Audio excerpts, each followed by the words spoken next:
That's right, boys. We back with another video. Who?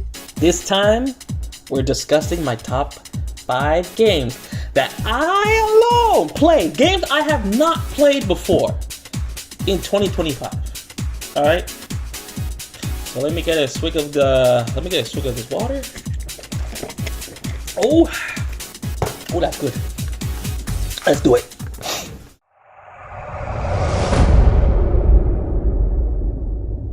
Hogwarts Legacy. This game was surprisingly fun. I loved messing around with the dark arts. I'm a villain. I wish.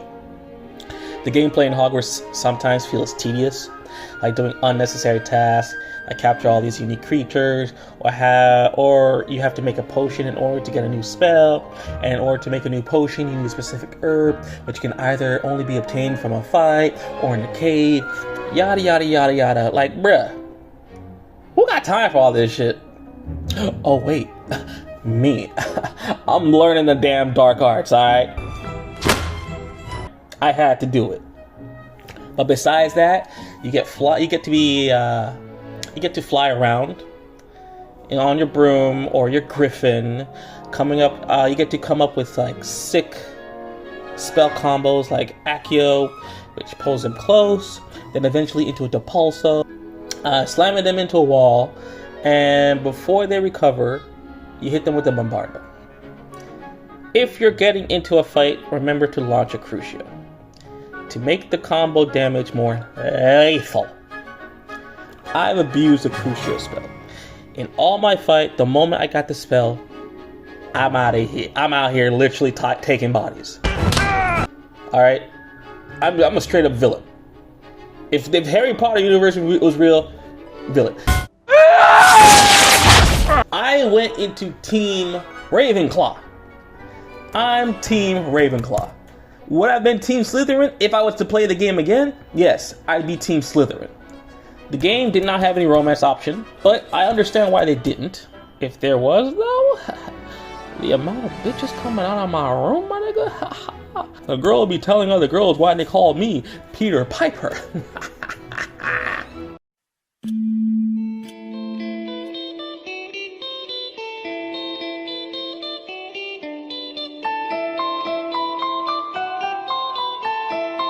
My wife also enjoyed watching me play this game. In fact, there are like questions in the game that requires you to have like Harry Potter universe knowledge. That includes like the Percy Jackson shit and whatever. And out of the 30 questions, I only got like maybe 4 of them right. Meanwhile, my wife is like 20 out of 30. 20 questions out of 30 correct. Mind you, we both went on a Harry Potter marathon. I watched all the movies in the span of a month, and I only got 4 right. I'm not saying I wasn't paying attention, but my wife, she is so into Harry Potter stuff that she would sometimes read these fan fiction, like Snape with Hermione or Ronald Weasley with I don't know. The enemies in the game, from dwarves to cyclops to an average Joe and spiders. The most challenging enemies are the average Joes. These guys can piss off, and doing these challenges like fight 5 waves of enemies was brutal. But then again, I was playing the game on the hard difficulty. However, that being said, it was still fun coming up with new combos with the spells I got. Combat in the game really made the game fun as hell. Oh, and the flying. So, this is why it's number 5 on my list. Alright? This is why.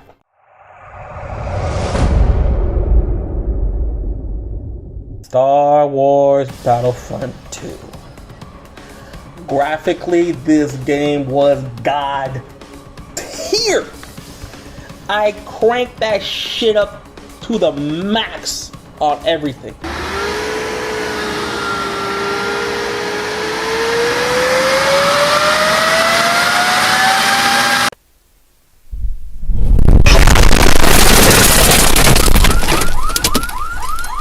Alright, I'm running a 12600K and a 7800 XT. It was such a beautiful ass game. The greenery in Endor? All the soldiers waiting for the next task in Vardos? My favorite location is in Jakku, man. And I will tell y'all why later I love Jakku. Because there is another game that has something similar to Jakku in terms of environment. Playing as Luke was fun, but it didn't feel polished. Like the Star Wars Jedi game made the combat smooth. Here in Battlefront 2, the game was more designed to be a first and third person shooter game.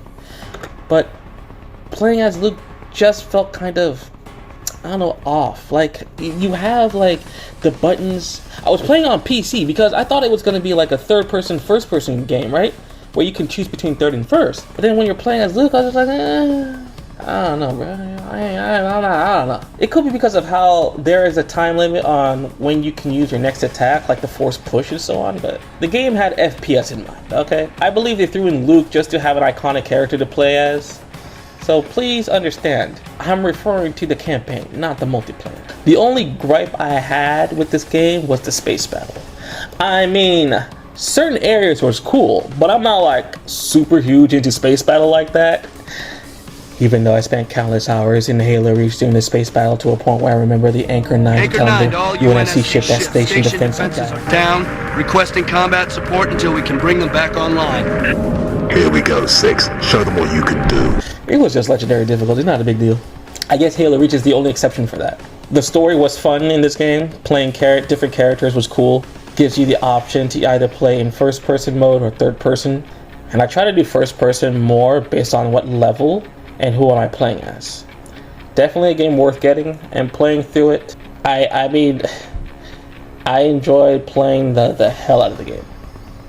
Okay, just for the campaign. I did not do the multiplayer. I think I did the multiplayer, but it was like more of a cooperative multiplayer combat thing. I forgot what's the name for it. But can you believe I slept on this game though? And I call myself a Star Wars fan.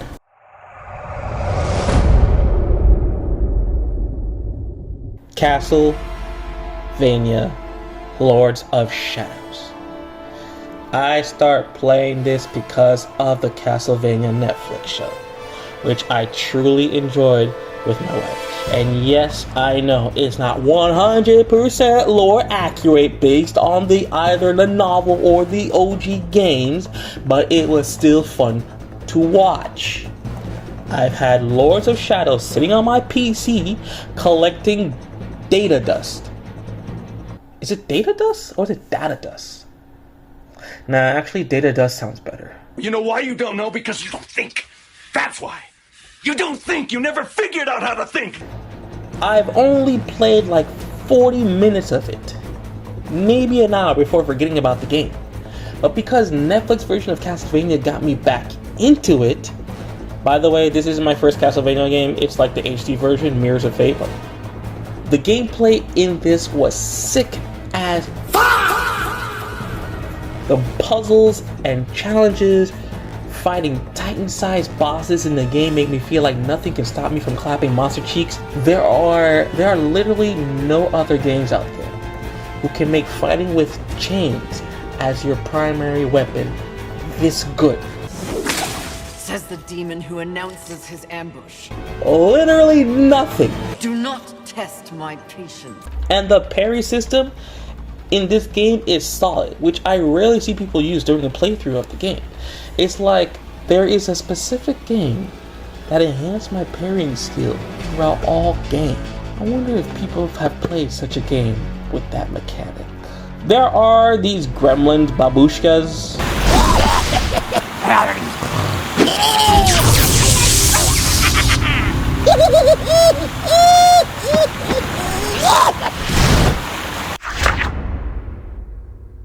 Who would steal your powers just so you can chase them halfway through the map to get your shit back. Other than that, I highly recommend y'all play this game, bro, because I will purchase the game. I will purchase the second game, the sequel. Yes, we'll purchase a sequel maybe this year.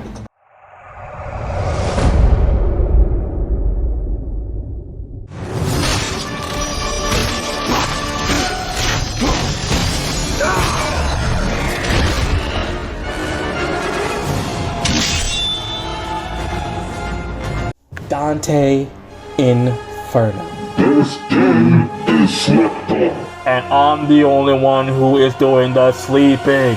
Oh my god, this game is fantastic. The best action game for the Xbox 360 that I played.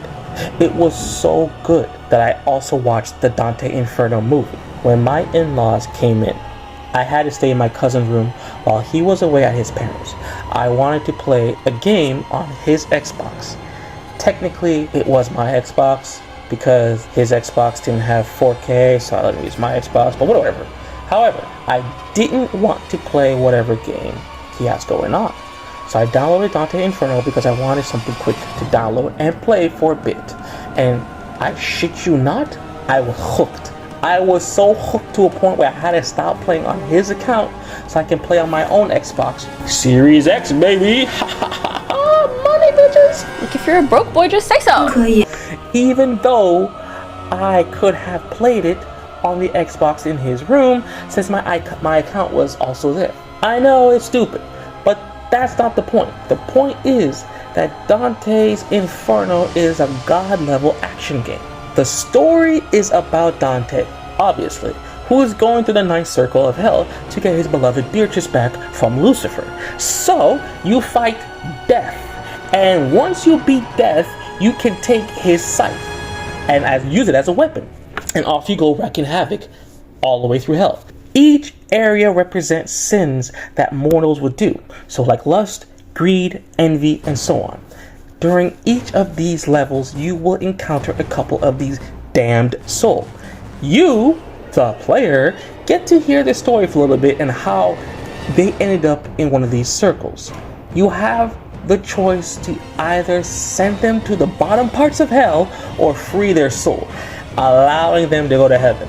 And based on what you do, you gain points towards either your holy ability, aka redeeming those damn souls, or unholy ability by sending these treacherous heretics to the bottom parts of hell.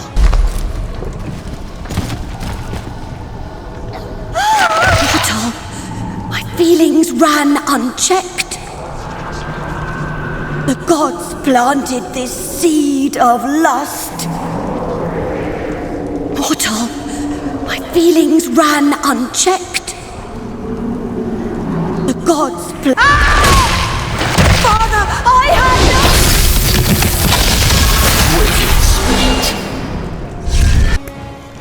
The unholy ability is for your scythe, to gain more combos and stylish points.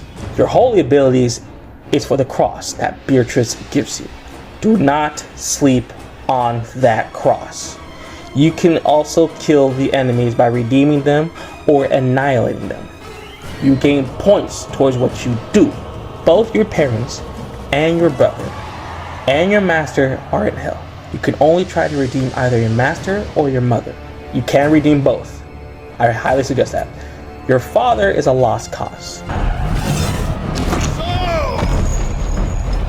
you think you're a better man than your father?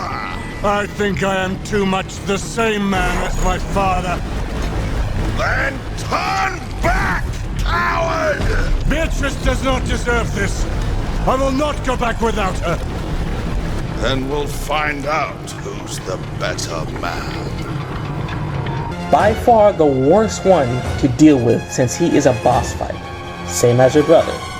The final boss in the game is none other than Lucifer. I was so focused on beating him, I did not realize that this nigga has his meat out during the entire fight. Pause! What is that? Imagine fighting a dude who is like 8 feet tall and has his meat out dangling about and is the size of a foot-long Subway sandwich. Hey yo, what the fuck? The worst level in this game is lust. The amount of bitches who are fast as fuck and who simultaneously attack you. So you got to parry the shit out of it or just block it.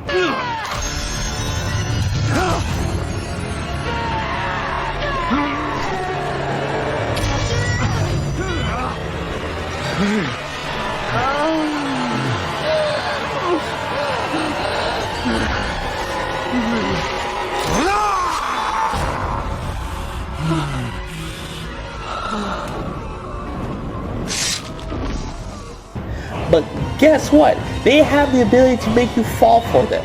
So you become a zombie being seduced by these thoughts. And while that is happening, the others will attack you. So you gotta mash the fuck out of your controller just to get out of that trance. But wait, these thoughts ain't finished yet. Because at any point throughout the entire game, after dealing with lust, the lust level, you're fighting them, they will open up their legs and out come tentacles straight out of their punani. And it drags you into their flesh-eating coochie. I don't know how much longer I can hold this.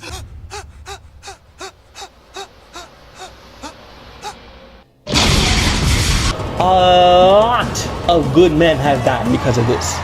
You have to mash out of those tentacles. And playing this game on nightmare difficulty made these bitches faster than Sonic with Venus flytrap of a vagina. What? They piss me off so much. Like, holy shit. I recommend y'all playing this game. I really do. Alright.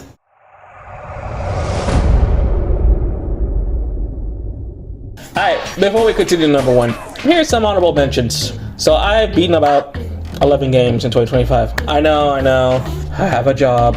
But I do want to give out these honorable mentions of games that did not make it to my 2025 list. Gears had tried doing this open world thing, and it kind of worked, but at the same time, it was a barren wasteland of nothing. Sometimes, like most of the time, it was a barren wasteland of nothing. Oh, but there is one level I love so much in this game. Remember what I said earlier about Jakku with the Star Wars Battlefront 2? Now, I'm going to explain to you why I love Jakku level and the desert level in Gears 5. The reason is the old, broken, rusted technology found in the desert.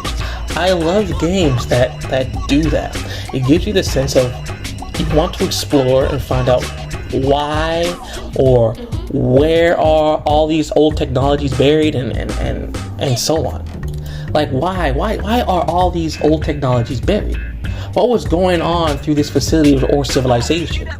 Now it becomes a barren wasteland. Personally, I don't like desert levels in like almost any video game, but throwing some old technology scrap to a point where it's an underground facility, me and my cousin had a great time playing Gears. Certain levels was insufferable. Besides that, the game's great. A Way Out is a 2-player co-op game, and I played this game with one of my boys. Listen to me when I say this. Play with one of your boys. The amount of shit talking we have done and roasting made this game hilariously fun. The only regret I have with this game is not finishing the game sooner. Can't wait to play another game like this. Surely it won't cause a tear in my relationship, right? Most of these honorable mentions are games I play with my friends in a co-op adventure. Wulong was aight. Personally, I prefer the nuttiness of Neo, the transformation, all that cool stuff. But what I do like about Wulong is martial arts. And boy, do I love me some good-ass martial art. Wulong was able to satisfy my martial arts fuel, like my needs. I really don't have much to say about Wulong though. Yes, it's a fun game and I encourage y'all to play it with your boys, but it was an average game. It was an average game. It wasn't Neo, but it was still fun when you're playing with your boys. You know what I'm saying?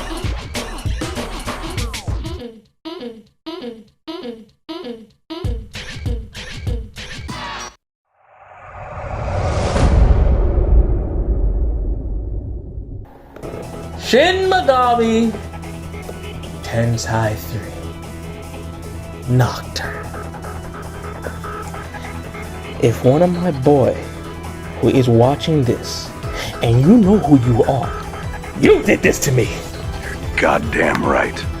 Guys, whoever's watching, SMT3 is like heroin. All I could think about was SMT3. You know how people assume what hackers have in front of them back in the 90s/early 2000s, like the Y2K era, with countless monitors?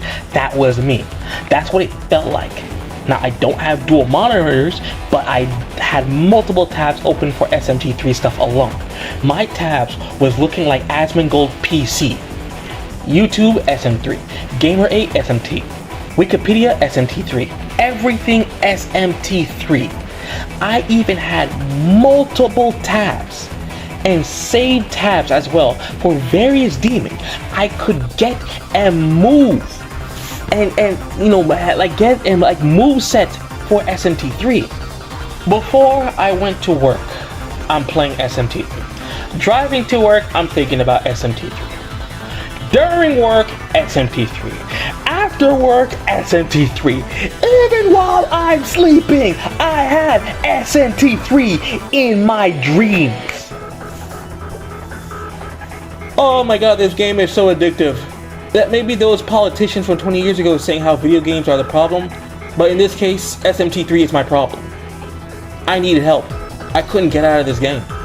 The reason why I found this game so addictive is the endless options of demons you can obtain, the grind, trying to get a specific demon so you can get a specific moveset, then revert back to the previous demon you had so you can evolve that demon into the demon that you actually want with that specific moveset, just to beat a fucking boss. The mazes in this game irritates me, but the gamer in me saying I must look through every nook and cranny for items.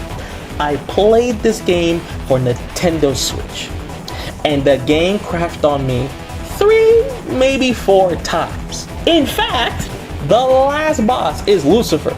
Don't worry, his meat was tucked inside. Oh, pause. I spent 45 goddamn minutes trying to beat Lucifer, and by the time I beat him, it was 5 in the morning. Just when the cutscene happened and fades to black to see what kind of ending I got, which, by the way, I was aiming for the perfect ending because I did nearly everything in the game, including fighting God and Beelzebub. So when the cutscene faded to black, the game crashed. The game fucking crashed. I've lost sleep because of this game, and it crashed on me. Do not buy this game for Nintendo Switch. Please. Get it for PlayStation or better yet, PC. In Shin Megami Tensei 3, you get to encounter Dante. Yes, that Dante. Mr. Jackpot himself. Don't you dare say it's jackpot. And if you do a certain task correctly, he can join your party. But what's scary is how Dante is chasing you in an underground section of a maze just so he can beat your ass and send you right back to the beginning of the game level. Yeah, don't fuck with Dante here. Now, you won't get Dante. It's all based on what playthrough you go for. You can get Rido instead of Dante, which is still cool, but come on, who doesn't want this?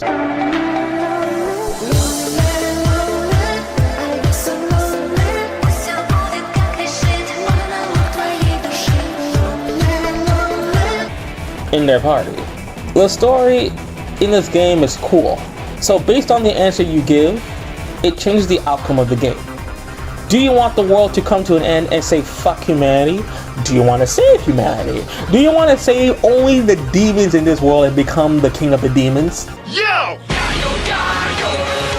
You also have the choice to support your friend's ideology on how they think the world should work.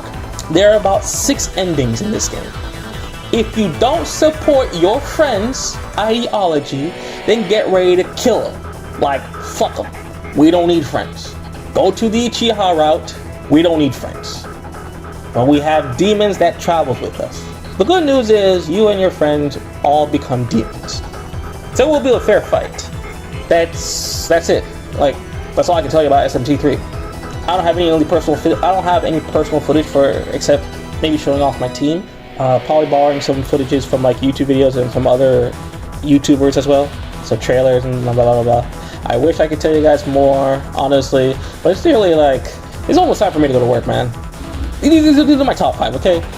That's my top 5 games of 2025. I will try to record more footage for 2026 in case I do a top 5 2026 games. Or top 10, who knows, depending on how many I play. We will see what happens. Thanks for watching this video. I do hope it's an improvement on my last video with that horrible mic. Don't worry, I'll get a new mic eventually. What's up, guys? You reached the end of the video. I'm surprised you last that long. Oh my god, the editing was so tiring, man. Like, shit. I do appreciate y'all watching. I will continue improving. Every video I make is an improvement from the last one. Hit subscribe if you like to see more, or just like it. Hey, doesn't bother me. I hope to see you guys on the next video. All right, peace out.